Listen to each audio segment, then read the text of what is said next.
নবী বলে এরপর শেষ হয় নাই, আরেক ব্যক্তি সর্বশেষে এসে বিচারদারি করবে। আমার নবী বলে আমার রব্বুল আলামিন এবার ওই ব্যক্তির আমলের দিকে তাকাইবেন যে এখন তার নেক আমল নাই, কি দ্বারা পরিশোধ করবে। আল্লাহর নবী বলেন যেই ব্যক্তির ক্ষতি করা হলো, যেই ব্যক্তির হক নষ্ট করা হলো, ওই ব্যক্তির কাঁধের গুনাহগুলিকে ওই এই নেক আমল করানেওয়ালা ব্যক্তির কাঁধে তুলে চাপিয়ে দিয়ে পাহাড় পরিমাণ গুনার বোঝা মাথায় নিয়ে জাহান্নামবাসী হয়ে যাবে। বলেন নাউযুবিল্লাহ। নবীজি সাহাবীদের বলে, সাহাবীরা বলো দেখি, যেই ব্যক্তি এত নামাজ, এত রোজা, এত দান সাদকা করলো, পাহাড় পরিমাণ নেক নিয়ে উঠলো, কিন্তু হাসরের ময়দানে বিচার করতে গিয়ে আল্লাহ পাক তার আমল নামা থেকে মানুষদেরকে ঋণ পরিশোধ করলেন, নেক আমলগুলি দিয়ে দিলেন। পাহাড় পরিমাণ নেক শেষ করে দিয়ে অন্যের গুনাহের বোঝা কাঁধে নিয়ে জাহান্নামবাসী হয়ে গেল। নেকের বোঝা মানুষকে দিয়ে অন্যের গুনাহের বোঝা কাঁধে নিয়ে জাহান্নামে চলে গেল। ও সাহাবীরা রে, বলো দেখি, এই ব্যক্তির চাইতে কপাল পোড়া, এই ব্যক্তির চাইতে মিসকিন অসহায় কোন ব্যক্তি হতে পারে নাকি? সাহাবীরা বলে, হুজুর এই ব্যক্তির চাইতে মিসকিন, এই ব্যক্তির চাইতে কাঙ্গাল তো আর কেউ হতে পারে না। ঠিক কিনা বলেন আমার ভাইরা? এই জন্য দুনিয়া থাকার জায়গা না, বিচারের ময়দানে আল্লাহ বিচার করবে। আমার আপনার বিচারের জন্য আল্লাহ পাক রব্বুল আলামিন হাসরের ময়দান ডেকোরেশন করবেন। হাসরের ময়দানটা ডেকোরেশন হবে তামা দিয়ে, তামার জমিন, তামা দিয়ে আল্লাহ পাক ডেকোরেশন করবেন। সূর্যকে মানুষের মাথার আধা হাত উপরে আধা মাইল উপরে সেট করে দেবেন। আমার ভাইরা, সূর্যকে মানুষের যখন আধা মাইল উপরে সেট করা হবে, বিজ্ঞান বলে সূর্যের ভিতরে এই পরিমাণ তাপ রয়েছে ভাইজান, সূর্যের মধ্যে এই পরিমাণ তাপ, সূর্যের মধ্যে 1,42,00,000 তাপমাত্রা রয়েছে। আল্লাহু আকবার। 1,42,00,000 ডিগ্রি তাপ রয়েছে সূর্যের মধ্যে।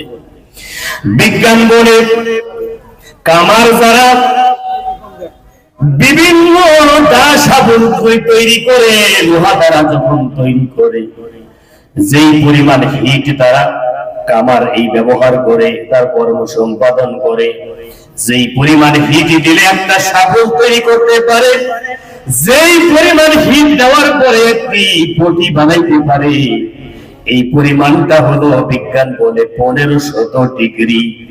আল্লাহু আকবার বলেন। তাহলে দুনিয়ার মানুষ কামার 1500 ডিগ্রি তাপ দিয়ে, হিট দিয়ে লোহাকে মোমের মতো গলাইতে পারে, কিন্তু যে আল্লাহ আমার আপনার জন্য হাসরের ময়দান ডেকোরেশন করবেন তামা দিয়ে, জমিনটা তামার হবে রে বাবা, মাথার উপরে আল্লাহ পাক সূর্য সেট করে দেবেন। তাহলে এত গরম 1,42,00,000 ডিগ্রি তাপ যখন তামার জমিনে ছেড়ে দেবে, মানুষগুলি ঘামতে থাকবে, ঘামতে থাকবে। আল্লাহর নবী বলে গরমের কারণে মানুষ ঘামতে থাকবে, ঘামতে ঘামতে ঘামের পরিমাণ এত হবে, আল্লাহর নবী বলে আমলের পরিমাণ অনুযায়ী ঘাম হবে। কারো জন্য ঘামটা হবে পায়ের হাঁটু পর্যন্ত, কারো জন্য ঘামটা হবে মাঞ্জা পর্যন্ত, কারো জন্য বুক পর্যন্ত। আল্লাহর নবী বলে কোন ব্যক্তি ঘামের সাগরে কিয়ামতের ময়দানে হাবুডুবু খাবে। এবার চিন্তা করুন আমার ভাইরা, এত উপর থেকে সূর্য গরমের দিনে ছোট পুকুরে তাপ দিলে, পুকুরে গোসল করতে গেলে পুকুরের পানি পর্যন্ত গরম হয়, ঠিক না ঠিক? গরমের মধ্যে তাল পাতা দিয়ে গাছের নিচে বাতাস নেই, আমরা সহ্য করতে পারি না, ঠিক না ঠিক? অথচ এই গরম তাপমাত্রা 1,42,00,000 ডিগ্রি তাপ, নিচে তামার জমি, আবার গরমের কারণে ঘামের সাগরের মধ্যে যখন তাপটা দেবে, এই গরমের মধ্যে যখন মানুষ মুসিবতে পড়বে, মানুষ বিপদের মধ্যে পড়ে মানুষ সুপারিশকারী তালাশ করবে। আমার ভাইরা সকলেই বলবে আমরা এই বিপদে কে আছে সুপারিশ করবে? আল্লাহর নাম আজকে কাহার জব্বার, সুপারিশকারী তালাশ করবে। সকলেই তাকিয়ে দেখবে, আর সে আজিমের নিচে বাবা আদমকে দেখা যায়। আল্লাহু আকবার বলেন। আমার নবী বলে, এই মানুষগুলি মুসিবতে পড়ে সুপারিশকারী তালাশ করবে, বাবা আদম আর সে আজিমের নিচে বসা আছে। ভাইজান, সকল মানুষগুলি দৌড়াইয়া গিয়া বাবা আদমকে বলবে, আপনি না আবুল বাশার, আপনি না আনা, আপনি না আমাদের বাবা, সন্তানদেরকে বিপদে রেখে আপনি কেন ওই গাছের নিচে আর সে আজিমের নিচে বসে আছেন? ও বাবা আদম, আল্লাহ পাকের কাছে একটু সুপারিশ করেন, ক্ষমার জন্য না। এই সুপারিশটা হলো বিচার তাড়াতাড়ি যেন করা হয়। আল্লাহু আকবার। ক্ষমার না, বিচার তাড়াতাড়ি করে। আমার ভাইরা, আল্লাহর নবী বলে, এইবার আদম নবী বলবে, আদম আলাইহিস সালাম, ইয়া রব্বি নাফসি, ইয়া রব্বি নাফসি। আদম নবী বলবে, না না না, আল্লাহর দরবারে সুপারিশ নিয়ে যাওয়ার শক্তি সাহস আমি আদম হারিয়ে ফেলেছি। আমি জীবনে একবার ভুল করেছিলাম। আল্লাহ পাক বললেন, ওয়ালা তাকরাবা হাযিহিস শাজারাতা, আদম হাওয়া খবরদার ওই গাছের নিকটে যাওয়া যাবে না। ফল খাইতে বলে নাই, যাওয়াই যাবে না। আল্লাহ ফল খেতে বলে নাই, এত বড় সাবধানতা করলেন, সতর্ক করলেন, গাছের কাছেও কিন্তু যাবি না। আমি শয়তানের দোকায় পড়ে বিবিকে নিয়ে এই আল্লাহর হুকুম অমান্য করে গাছে তো গেছি, আর ফলও খাইছি। আল্লাহর কাছে যদি আমি দাঁড়িয়ে যাই, আমার আল্লাহ যদি বলে, আদম রে, বিচার তাড়াতাড়ি করার জন্য সুপারিশ নিয়ে এসেছো, ঠিক আছে, তোমার বিচারটাই আগে করি, তোমার হিসাবটাই দিয়ে দাও। তাহলে আমি আদম নির্ঘাত হালাক হয়ে যাব। আল্লাহ যদি বিচার করে পুঙ্খানুপুঙ্খানু ভাবে ধরে, আমি আদম আমি হালাক হয়ে যাব। আল্লাহু আকবার। সুতরাং যেইখানে আদম নবী সুপারিশ করার সাহস পায় না, আমাদের দেশে কিছু ভণ্ড সলিমুদ্দির পুরা কলিমুদ্দি আছে, পিসাব হয়েছে, আঙ্গ পীরের কাছে মুড়ি ধরে নামাজ রোজা লাগে না, আছে না নাই? শয়তান কত বড় বাটপার, যে আমরা দিলের নামাজ পড়ি, দেখা দেখা পড়বো নাকি? আমি বলি, ওরে বদমাইশ, নামাজ যদি দিলে দিতে পড়া যায়, খাওয়াটাও তো দিলে দিলে খাওয়া দরকার। মুখ বন্ধ করে খা, ঠিক না? মুখ বা ফাঁক করস কেন? আমার ভাইরা, এবার আদম নবী বলবে, আমি পারবো না, সুপারিশ করতে পারবো না। যেখানে আদম নবী সাহস পায় না, পিসাব, এমন পিসাব, সারা গায়ে জ্বর, সারা মাথায় জ্বর, সারা গায়ে জ্বর, হাতে গাঞ্জার পট, দেখে মনে হয় দুইটা বাড়ি শট। না মাল আছে হুজুর, মাল কি আছে দেখা যায়, ল্যাংটা লাগা, পাগলা বাবা, ঠিক নেবে ঠিক। আদম নবীর কাছে যাবে, আদম নবী বলে, আমি পারবো না, তোমরা যাও নূহ নবীর কাছে। আল্লাহর নবী বলে, নূহ নবী বলবে, ওয়া ইয়াকুলু নূহ আলাইহিস সালাম, ইয়া রাব্বি নাফসি, ইয়া রাব্বি নাফসি।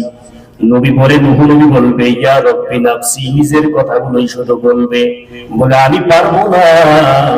আল্লাহ যদি বলে, নূহ রে, তোর বিচারটাই আমি আগে করবো, তোরটাই আগে দেই। বিচার সুপারিশ যদি করি, যে বিচার করে যদি বলে যে তোরটাই শুরু করবো আগে, আমি পারবো না, পারবো না। তোমরা যাও ওই ইব্রাহিম নবীর কাছে যাও। ওয়াত্তাখাযাল্লাহু ইব্রাহিমা খলিলা, আল্লাহ পাক ইব্রাহিম নবীকে বন্ধু বানাইছে, খলিলুল্লাহ উপাধি দান করেছে। ইব্রাহিম নবীর কথা আল্লাহ পাক মানতে পারে, যাও ইব্রাহিম নবীর কাছে যাবে। নবী বলে, ওয়া ইয়াকুলু ইব্রাহিম আলাইহিস সালাতু ওয়াস সালাম, সে বলবে, ইয়া রাব্বি নাফসি, সেও নিজের চিন্তা করবে।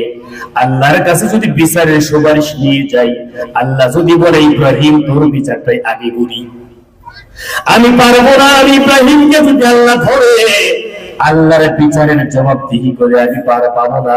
তোমরা যাও ওই যে মুসা নবীর কাছে যাও, মুসা কালিমুল্লাহ, আল্লাহর সাথে কথা বলে তুর পাহাড়ে। আল্লাহর নবী মুসার কাছে যাও, আদরের নবী মুসা নবীর নিকটে যাবে। নবী বলে ওয়াকুলু মুসা আলাইহিস সালাম ইয়া রাব্বি নাফসি ইয়া রাব্বি নাফসি। মুসা নবী বলবে আমি পারবো না, নিজের চিন্তায় ব্যস্ত, বিজি আছি। আল্লাহ যদি বলে সুপারিশ নিয়ে এসেছো রে মুসা, বিচারটা তাড়াতাড়ি করো, তোমার বিচারটা আগে শুরু করি, তোমারটা দিয়ে শুরু করি, আমি পারবো না, সাহস নাই। তোমরা যাও হযরতে ঈসা নবীর নিকটে যাও। আল্লাহর নবী বলে ঈসা নবীর কাছে যখন যাবে ওয়াকুলু ঈসা আলাইহিস সালাম ইয়া রাব্বি নাফসি, ঈসা নবী শুধু নিজের কথাই বলবে। আল্লাহর নবী বলে সেদিন সকল নবী রাসূলগণ একত্রিত হয়ে আমি নবীর প্রশংসার পতাকায় হাজির হবে। আল্লাহু আকবার বলেন। আর আল্লাহ পাক রব্বুল আলামিন আমাকে প্রশংসার পতাকা দান করবেন। যেই নবীর পতাকার নিচে আদম নবী থাকবে, যেই নবীর পতাকার নিচে নূহ নবী থাকবে, ইব্রাহিম নবী থাকবে। আল্লাহর নবী বলে সেদিন একজন ব্যক্তি শুধু ইয়া রাব্বি নাফসি না বলে ইয়া রাব্বি উম্মতি বলে কাঁদবেন। বলেন আল্লাহু আকবার। আল্লাহর নবী সাহাবীদের বলে সব নবী রাসূলগণ ইয়া রাব্বি নাফসি বলে কান্না করলো, নিজের চিন্তা করলো। একমাত্র আমি নবী, একজন ব্যক্তি আমি নবী শুধু আমার উম্মতের চিন্তা করে বলবো ইয়া রাব্বি নাফসি না বলে ইয়া রাব্বি উম্মতি বলে কান্না করব। ইয়া রাব্বি উম্মতি ইয়া রাব্বি উম্মতি। আল্লাহু আকবার। তাই ইয়া রাব্বি উম্মতি নবী উম্মতের জন্য কান্না করে। এখন এই নবীকে মানা নেতা হিসেবে মানা দরকার আছে না নাই? আমি মাঝে মাঝেই বলি নেতা নবীকে শুধু নামাজের মধ্যে বলি আল্লাহুম্মা সাল্লি আলা সাইয়্যিদিনা, দরুদ পাঠাই আমার নেতা নবী মুহাম্মদ সাল্লাল্লাহু আলাইহি উপরে। মসজিদের বাহিরে যখন যাই অন্তরের মধ্যে অন্য নেতা অন্য লিডার আছে না নাই? কি গো এত অন্ধ, নবীর চাইতে নেতাকে বেশি মহব্বত করে, পাপী নেতা। আমার ভাইরা, কোন মুসলমান আদর্শ হবে নবীর আদর্শ, মুসলমানের চরিত্র হতে হবে নবীর চরিত্র। নবীর চরিত্র যদি থাকে তাহলে আল্লাহর নবী আমার উম্মতের পরিচয় দেবে, আর যদি না থাকে তাহলে কি হবে? সারা জীবন নবীর বিরোধিতা করেছে, আলেম উলামার বিরুদ্ধে কথা বলেছে, মরণ করে কবরে ও কিন্তু যায় নাই। আমরা জোর করে নবীর ধরে রেখেছি, ভাই যে বিসমিল্লাহ ওয়া আলা মিল্লাতি রাসূলিল্লাহ গেছে নাকি? আমরা রেখেছি জোর করে যে হে নবী আপনার দলে রেখে গেলাম। এই জন্য কি ডেড বডির দরকার আছে নবীর? মাঝে মাঝে আমি বলি, এক মিনিটে শেষ করি, যে কারো মাঝে মাঝে বলি কারো বাড়ির পাশে কোন এক ব্যক্তি একটা গাবি বসে, গাবি ধনবান ব্যক্তি বললো যে আপনার গাবিটা আমার খুব চয়েস, বিক্রি করবেন নাকি? কয় না, 50,000 দিয়ে কিনেছি আমি, এটা শখের গরু কিনবো, বিক্রি করবো না। 1 লাখ দেবো, এর চেয়েও আমি বিক্রি করবো না। দেখা গেল 2 দিন পরে এই গাড়ি মারা গেছে।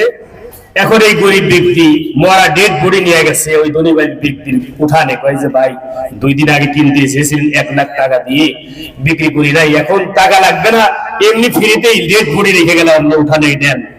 বলেন তো এই ব্যক্তি ডেড বডি নেবে নাকি লাঠি নিয়ে তাড়া করবে? যে বেকুব, এর যখন জীবন ছিল এই সময় এর জীবনটার আমার কাছে খুব মূল্য ছিল, এখন ডেড বডি এটা কোনো প্রয়োজন নাই। আমার জীবিত অবস্থায় আমার রাসূলকে মানা উচিত ছিল। আল্লাহর নবী কেমনে আমার আপনার ডেড বডি গ্রহণ করবে? ঠিক নেবে, ঠিক বলে। এজন্য আসুন আল্লাহর নবীর মহব্বত, আদর্শ, চরিত্র গঠন করি। দুনিয়ার নেতা লিডার এইসব চিন্তা বাদ দেই অন্তর থেকে। আপনি রাজনৈতিকভাবে কাউকে ফলো করতে পারেন, কিন্তু আমার নেতা হবে আল্লাহর নবী। নেতাকে ততক্ষণ মানবো যখন নবীকে মানবে, আল্লাহকে মানবে।